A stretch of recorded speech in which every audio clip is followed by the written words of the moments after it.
Okay, so let's talk about the 10 plagues. Okay. The obvious question that we should be asking ourselves is why 10 plagues? If the last one is the most effective, why don't just cut to the chase?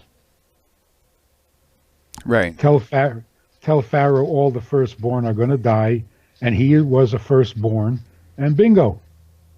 That's a great He lets point. you. I mean, what was he trying to prove? I know it sounds kind of, and I don't intend it to be sarcastic, but that's kind of what maybe someone else might be thinking. Well, yeah, why would he go through the torture of putting them through so much torture and so much pain and testing the Israelites and testing their faith for so long when he could have just snapped his finger and been done with it?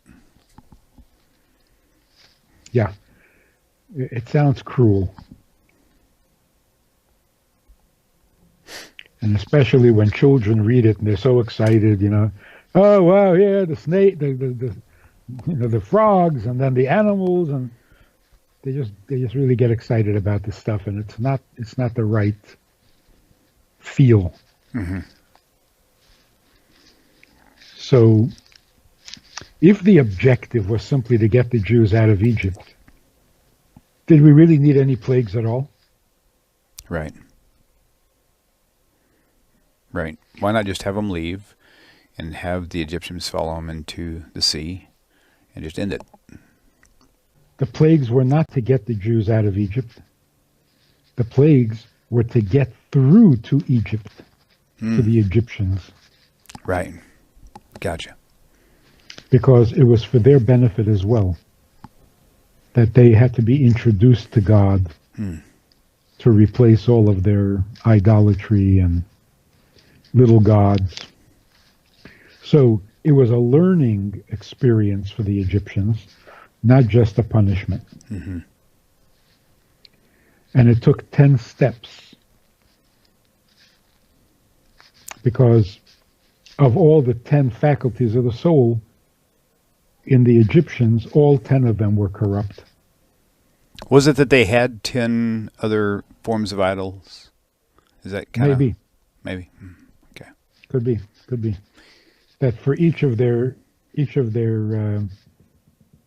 human faculties, they had a different idol. Right. That's very likely. What is the significance of 10 in general? I mean, you got the 10 plagues, you have the 10 tests that, of course, that's in the Midrash, not in the Torah itself, but I mean, the 10 tests of Abraham, the 10 commandments. I mean, is there a significance in that number altogether and why it's being Yeah, implicated so many times? there are 10 functions of the soul. And the 10 Sephirot, right. Yeah, yeah. So you have 3 mental faculties and 7 emotions, Okay. and all of them were corrupt. Wow. So you have sometimes a person is corrupt in their hatred. They've got too much hatred in their system. But in their mind, in their head, they're okay. They got it all figured out. They understand right from wrong. They just can't harness their hatred. Hmm. So you've got a single correction to make that doesn't take 10 plagues. But with the Egyptians, every faculty, every function was corrupt. Their thinking was corrupt. Their love was corrupt. Their hatred was corrupt. Everything. So each one of them needed to be repaired.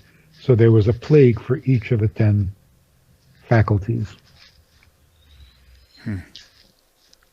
So God was not simply playing with them. That He is was so refining them. that is so amazing. I mean, that connection between the ten aspects of a human being, the 7 and 3, the mental and the emotional, and then the 10 plagues. It literally was like he was chipping away at every single piece of their existence. Right.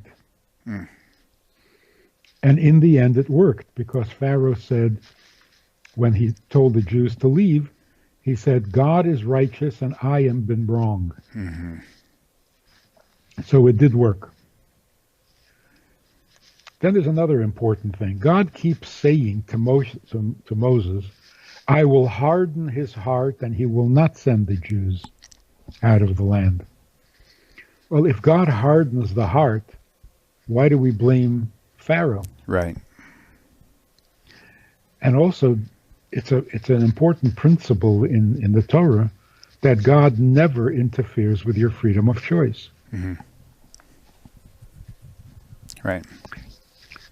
Hardening Pharaoh's heart seems like he's interfering with Pharaoh's freedom of choice. It's almost like Pharaoh would have let them go, but God hardened his heart, made him cruel. So the meaning there is, God did not harden his heart against the Jewish people or against slavery or against cruelty. God is saying, this plague will come, but he will not let you go because I will harden his heart against the plague. I will not accept his cooperation as a result of the plague. I want him to decide that it's the right thing to do. So Right. a plague would intimidate people. God said, but I'm not going to let him be intimidated. So he will still be himself. And as himself, he will not let the Jews go. Not until the 10th plague. So hardening the heart doesn't mean make him cruel. It means make him impervious to the plague.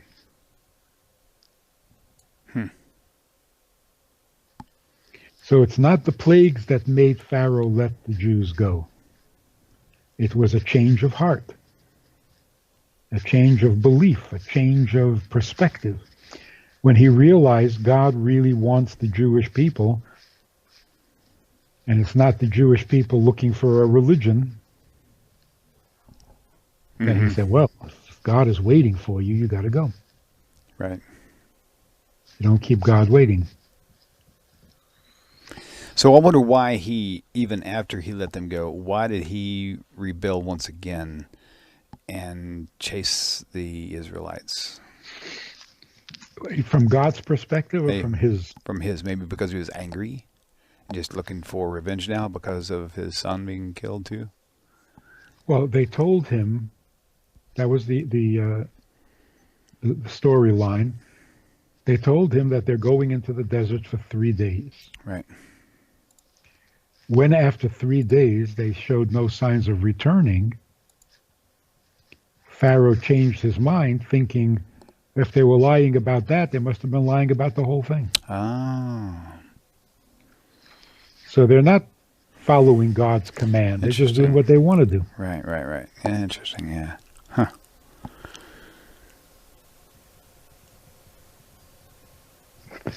So one of the reasons that they originally presented it as a 3-day plan was not for the sake of the Egyptians.